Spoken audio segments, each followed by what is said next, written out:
Amazing. Amazing. Thank you. Do I take it you're a pro-Brexit crowd? Are you enjoying CPAC? Well, it's great to be here, and thank you. Thank you to Matt and the gang for putting on an amazing conference, as you do every single year. I think I've become the almost resident foreign speaker here at CPAC every year. And it all goes to show what a lot can happen in the space of 1 year. Because 1 year ago, I stood on this stage and I said there was an attempt by the political class, there was an attempt by big business, there was an attempt by big banks, an attempt by the globalists to overturn the Brexit result, to try and force us to vote in a second referendum, to try and bend the rules about those that could vote. And I said on this stage last year that after 26 years of fighting for our country to be free and independent, I would not stand aside. I would be damned if I was not going to get back into the battle to make sure Brexit happened. And that is what I did. Just a couple of weeks after CPAC last year, I launched the Brexit Party. We didn't leave the European Union on the day that Mrs. May said we would. And within 6 weeks, did Mrs. May excite some interest in the room? I got to tell you, she has one great distinction. She is without doubt the worst Prime Minister in the history of the United Kingdom. No question. But within 6 weeks of launching that party, when the country went to vote in the European elections, we caused a complete and total earthquake. We managed not just to win, we managed to get 50% more votes than any other party. We actually, ironically, became the largest delegation in the European Parliament from any European country. And with it, the next morning, before the votes had even been counted, Mrs. May resigned as our Prime Minister. And the Conservatives got the worst result they'd got in their 200 years of existence. And since then, so much has happened. Boris has become the leader, and Boris to date has picked up every word and every phrase that I have stood and fought for nearly 30 years. It's great news. It's really great news. And it means that at long last, we have finally left the European Union, and we are a free country.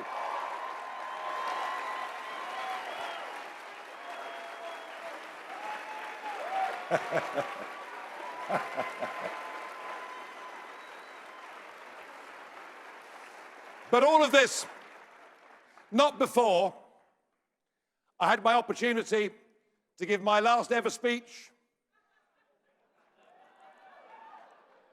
in the European Parliament. Now,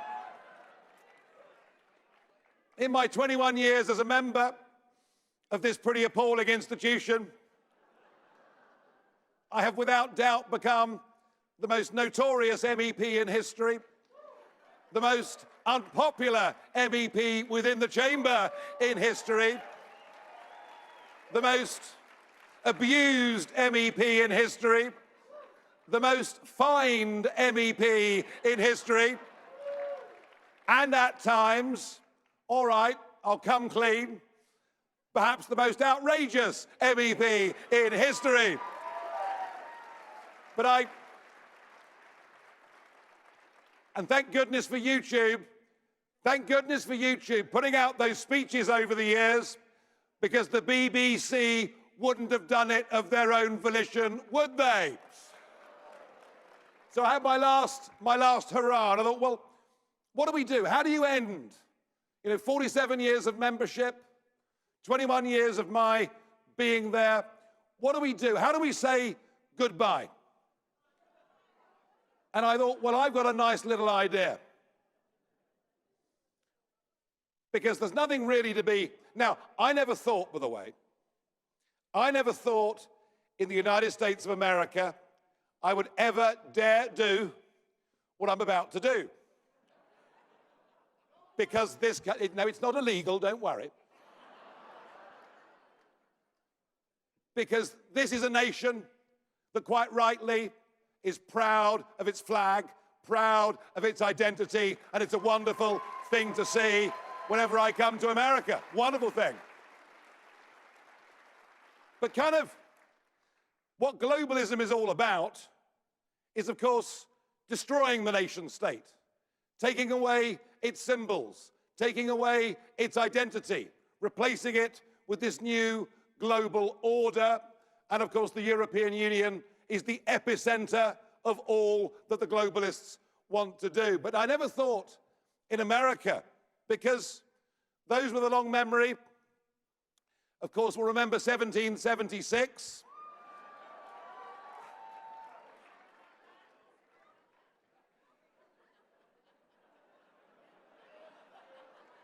This is very, very high risk for me, I got to tell you.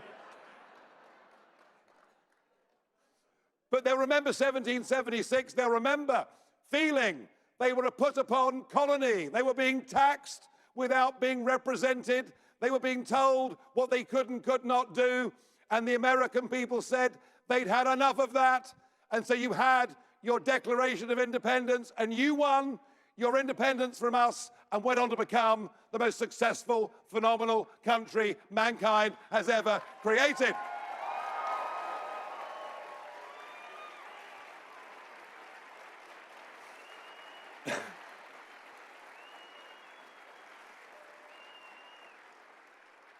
But we too, as a United Kingdom, have a pretty amazing history, pretty remarkable history of who we've been and what we've represented. And I'm not ashamed of our flag. In fact, so we decided the last thing would be, at the end of my last speech, we'd wave goodbye to the European Union. And I thought it was quite a nice, gentle, quite light-hearted way of leaving this political union. And as I was doing this, and the rest of the Brexit Party MEPs were with me, the woman in the chair who sums up humorless, leftist, globalist unpleasantness not only cut the microphone off for the first time in my 21 years there, but very unpleasantly said, "You're leaving anyway, take your flags and go." And that's what the United Kingdom did at 11 p.m. on the 31st of January 2020. We took our flag and we've left.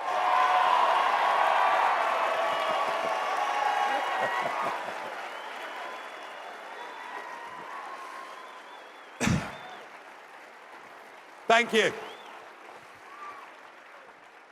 Thank you. And now that flag is not just a symbol of the United Kingdom. That flag now across Europe is a symbol of liberty, a symbol of breaking free of this globalist project. And I don't just want the United Kingdom to leave the European Union. I want Europe to leave the European Union. So we're in a good place.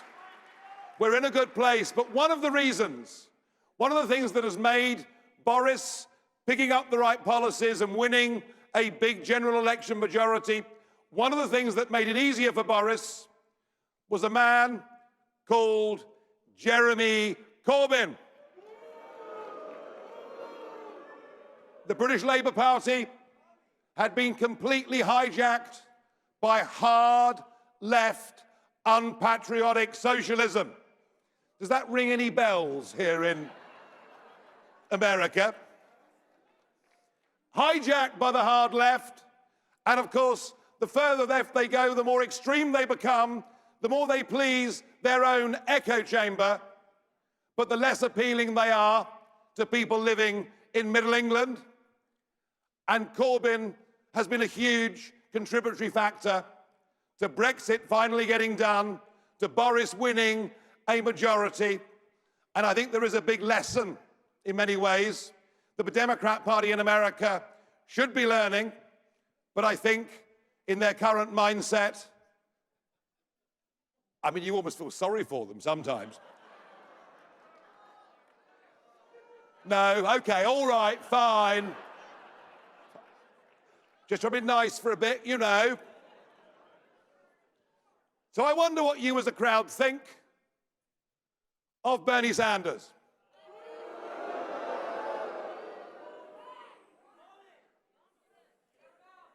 So you really don't like Bernie Sanders?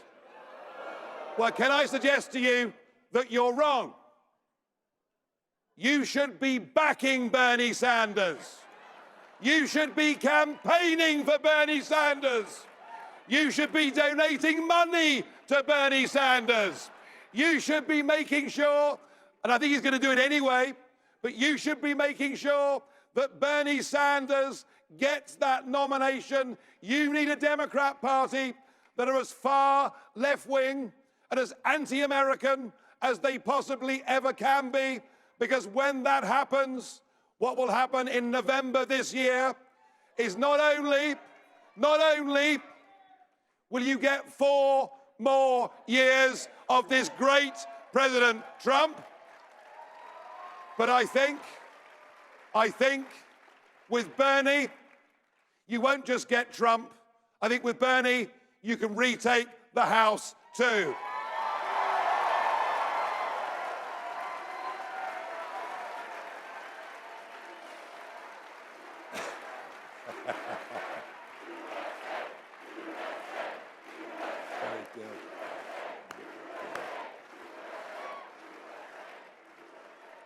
In 2016, the impossible happened and the British people voted for Brexit. A few months later, the totally unimaginable happened and Donald Trump won the presidential election. That was 2016. That was 2016, and now in 20, we've delivered Brexit, and I believe the omens are great for Donald Trump this year. And I want to say this about your president, somebody who has been maligned in the most astonishing way, somebody who has led elements of the press in this country and around the rest of the world to question his legitimacy as president ever since the day of that election. And I've been privileged, fortunate over these years to be able to get to know your president and genuinely to call him a friend. And I'll tell you something, the battle that he is engaged upon, and the battle that if you want success, don't just agree in conference halls with him tomorrow, but if you want success, commit to actively getting involved and making this happen. But Donald Trump winning a second term isn't just about the freedom, prosperity, and success of this great country. There's something even bigger that Donald Trump represents. A second term for Donald Trump in a world that has just had Brexit means we can, by the end of this decade, end the globalist project, bring back the nation state as the primary goal.